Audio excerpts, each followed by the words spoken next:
అన్నయ్య పర్ణశాల కట్టాను, ఎటువంటి లక్షణాలతో ఉండాలో అలా కట్టాను, అన్నయ్య నువ్వు సీతమ్మ లోపలికి ప్రవేశించండి అన్నాడు.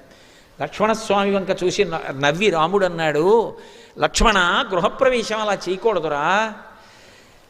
గృహప్రవేశం చెయ్యాలి అంటే మొట్టమొదట కర్తవ్యం వాస్తుశమనం సౌమిత్రే చిరజీవిభి. ఒక ఇంట్లోకి ప్రవేశించే ముందు తప్పకుండా ఆ ఇంట్లో గృహదేవతలు, ఆ ఇంట్లో ఉండేటటువంటి ఇతర భూతములు అనుగ్రహించాలి అంటే కర్తవ్యే వాస్తుశమనం, వాస్తు పూజ, వాస్తు హోమము చెయ్యాలి. చేసే హోమంలో దేవతలకి హవిస్సు ఇవ్వాలి, దేవతలకి హవిస్సు ఇచ్చి ఇంట్లోకి ప్రవేశించాలి. నాకు ఆ మంత్రములు వచ్చురా, వెళ్ళి నేను పదార్థాలు చెప్తాను పట్రా, హోమం చేసి లోపలికి వెడదాం అన్నాడు. ఆయన అంతటి యజుర్వేదవేత్త, ఆయనకి తెలియనిదేం లేదు.